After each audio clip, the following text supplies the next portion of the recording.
Okay, so we want to know what happens when an object is closer to the lens than the focal length of the lens.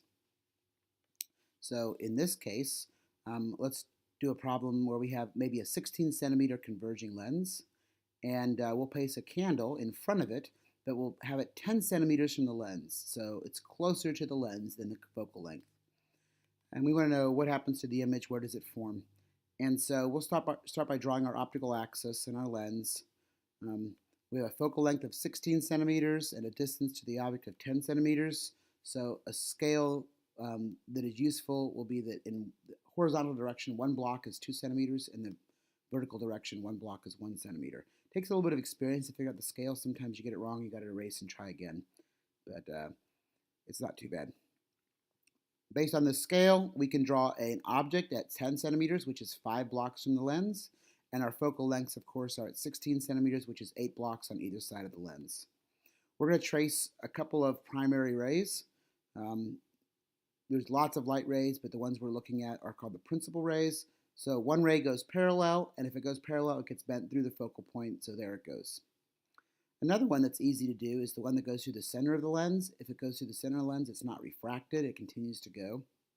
And the third one's a little trickier. Before we said we start at the object and we go through the focal point, but a light ray that does that will head off to the left. So let's think about the one that goes the exact opposite direction. So instead of going from here through the focal length that goes in the opposite direction, it is coming as if from the focal length, and so it will get bent parallel. So those are our three principal rays. And the important thing to note here is that when the object is closer to the lens than the focal length, these three principal rays actually diverge. They spread apart. They get farther and farther apart. So no matter how far you go over to the right, they will never cross. They will never form a real image. So because the light rays over here do not cross, do not intercept each other, they don't form a real image. And so we're going to ask, where do they seem to be coming from? Because these three light rays, if you were on this side of the lens looking at them, would seem to be coming from some point back here. So we're going to take these three light rays on the right-hand side and trace back where they seem to be coming from. So this light ray right here seems to be going straight. So if we don't see it bend, if we're over here on the right side, it seems to be coming from this direction.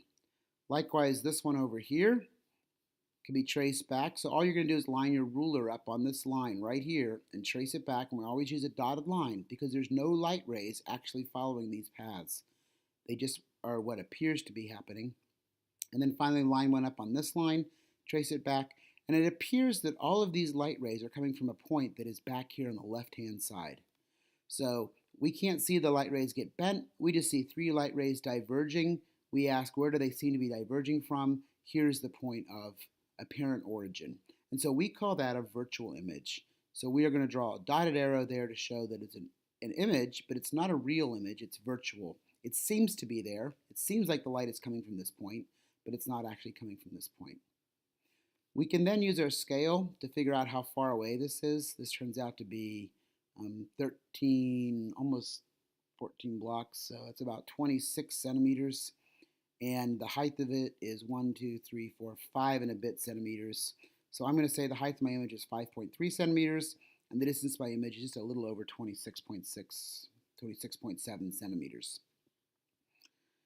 So this is basically what you do when you take like a bug and you look at it in a magnifying glass. You put the bug, the object, closer to the lens than the focal point, and then the light is bent so that it appears to be coming from a much bigger bug, which is located a little farther back.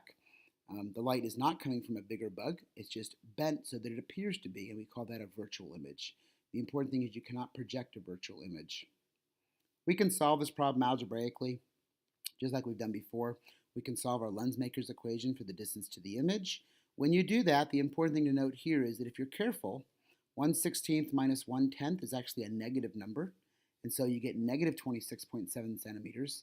And the fact the distance to the image is negative is what tells you that it's virtual. If the distance to the image is less than 0, it's a virtual image.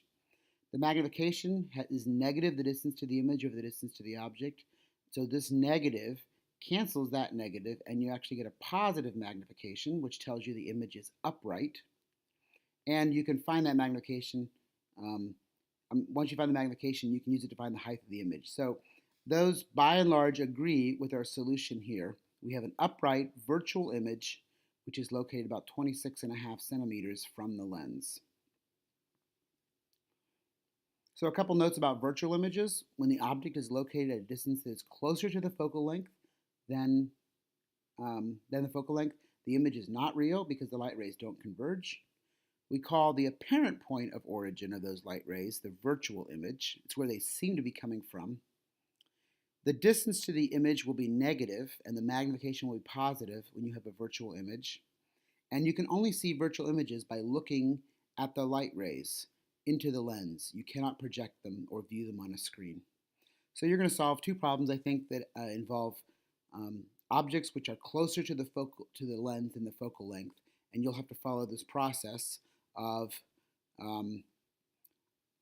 tracing back the rays to see where they seem to be coming from and finding the virtual image.